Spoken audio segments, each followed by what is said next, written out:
Qulog'ingni ding tutib angla. Yana mushundaq qiladigan bo'lsang, seni hargiz bosh qo'yib etmayman. Angladingmi?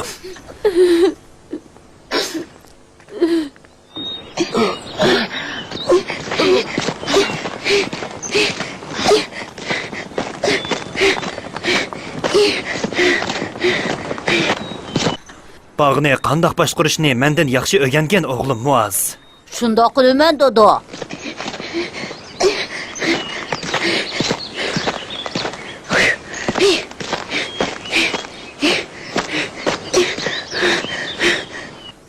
Tushlik tamoq vaqti bo'lib qopti. Uyga berib tamoq yeyli balam.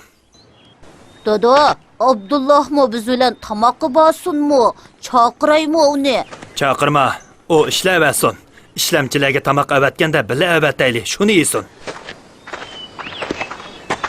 Meyvelarni bez bo'ldi, xo'jayin. Ala, bu 500 so'm. Bog'chidagi meyvelarning puli. Akamning beg'idan chiqqan meyvelarning pulisi-chi? Alloh uningga rahmat qilsin. Mana bu 1500 so'm. Akalarning beg'idan chiqqan meyve-chevining puli. Ha, Allohga shukr.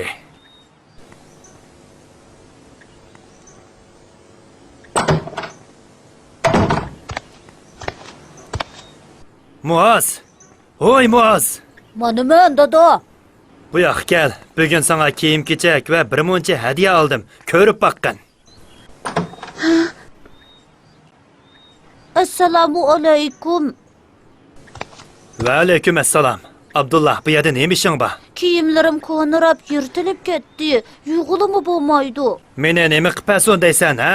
Bugun dadamdan qolgan bog'ning mevasini seytibsiz. Shuningdan azroq bersangiz bir qur kiyim ilib olsam. Sen menga dadamning beg'ining hisobini badab otamsan? Yo'q, undoq demadim. Men sizni hisob bering demadim, tog'a. Undaq desen nima demoqchi? Beg'ingdan chiqqan mevalar eng ko'p bo'lganda 100 so'mga yaraydi. Bu pul sana osh tamoq berib, holingda xabar olishga tiq yetmaydi. Ha? Alloh sizga rahmat qilsin, tog'a. Bo'ldi, endi chiqib ket. Assalomu alaykum. Balam, elib bergan kiyimlarni ko'rib boqmamsan. Hozirli ichib ko'ray, dodo, chidamay qoldi.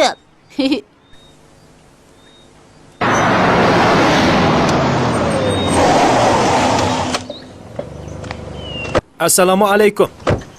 Va alaykum assalom va rahmatulloh. Xush kelibsizlar mehmonlar. Qandoqroq turibsiz, Jafar? Yaxshi turibman, Sayfiddin. Qani uyga kiringlar. Sizlarni yaxshi turganmidi deb yo'qlab kelishimiz. Abdullahmi yaxshi turayotamdi? U ko'rinmaydi-ku. Bog'da o'ynayaptamdi ekan. Ana u kelyapti, dodo, ana.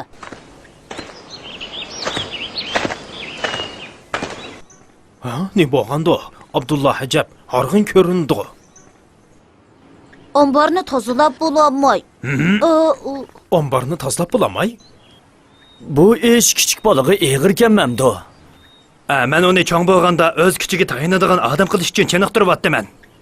Nemishqa Muoznimi billa ip chiqib, chiniqtirmaylar amisa, ha? Undaq degan bilan Muastaxi Abdullahdan kichik tursa, uni qandaqmi chiniqtirg'ili bo'ladi? Assalomu alaykum va rahmatullohi va barakatuhu. Va alaykum assalom va rahmatullohi va barakatuhu. Ajab, o'ruqlab ketibsan-ku. Tamoqni yaxshi yemayyotamsan nima? Men ishlamchilar bilan birga tamoq yeyman. Ular menga to'yg'idek tamoq qo'ymay yeyoladi. Nemishqa ishlamchilarning yanada tamoq yeysan? Jahifar tog'amning aytishicha, ular bilan birga tursam bog'vanchilik ishlarini tezda o'rganib olalay ekanman. Shunga. Nemishqa endi? Nemishqa Abdullah bilan bir dasturxonda o'ltirib tamoq yemaysizlar? Chunki u biz bilan birga o'ltirib tamoq yeyishdan tortinamdi ekan deyman. O'zi shunda xohlaydi ekan. Sen nemishqa kiyimingni almashtirmaysan? Boshqa kiyimim yo'q, tog'a. Nemishqa yangi kiyim elib kiymaysan, Abdullah? Tog'amga degan edim, u menga qayib, dadangning beg'idan chiqqan mevalar 100 so'mg'imi yarmaydi, sana kiyim elishga yetmaydi deydi. Aran 100 so'm deding, ha? Men Abduxoliq bilan ko'rishganda u menga akangning mevalari uchun sana 1500 so'm berganligini aytdi. U pullar nega ketdi, Jafar? O eliqi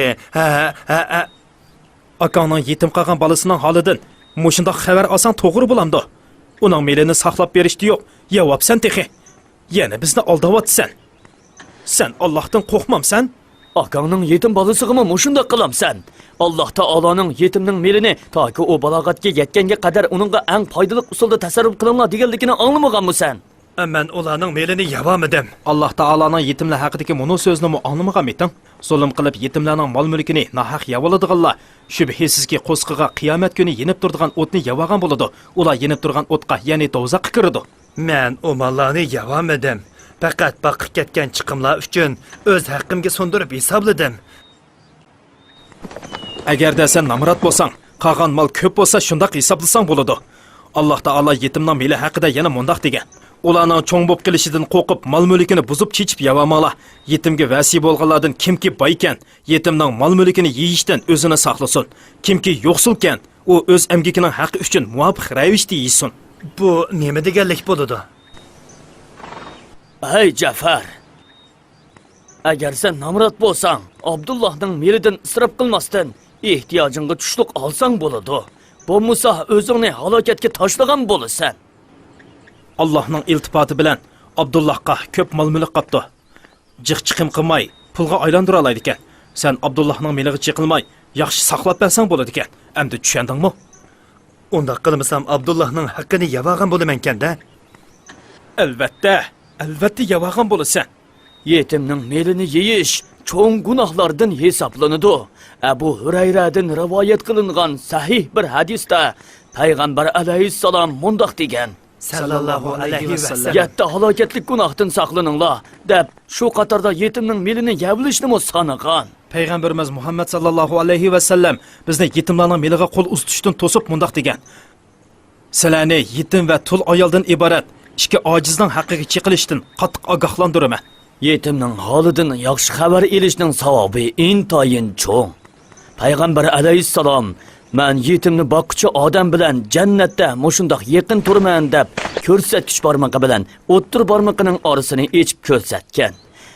Payg'ambarimiz yetimlarning holidan yaxshi xabar olganlarga opirin aytgan. Yetimning melini yavlishning bag'ri toshliqqa sabab bo'ladiganligini aytgan. Yetim yesirlarga yaqin turib, ularning holidan xabar ilishimizni va beshini silab, qursqini to'yg'izishimizni topilgan. Shunda qilganda odamning qalbi erib, hojati ravo bo'ladiganligini aytgan. Voy Xudoyim, necha vaqtdan beri nurg'un gunoh qilib etib yuribdiman emasmi? Jafar, bir yetimdan o'z uyida xabar olgan kishining qanchalik savobga erishadiganligini bilamsan. Payg'ambarimiz Muhammad sallallohu alayhi vasallam mundoq degan: Kimki musulmonlar orasidan bir yetim bolaga ega bo'lib, uning yemak ichmagidan xabar olsa, u kishi jannatga kiradi. Men xatolashibdiman. Nurg'un yaxshiliklardan, savobdan mahrum qolibdiman. Abdullah balam meni kechirgan. Bu kamgacha sana yaxshi muomala qilmadim. Endi unda qilmaslikka va'da beraman. Abdullahning holidan yaxshi xabar olaman. Meliga yaxshi qarayman. Balog'atga yetganda barliq mol-mulkini qo'liga topshiraman. Alloh taolo qilib qo'ygan gunohlarimni kechirgay.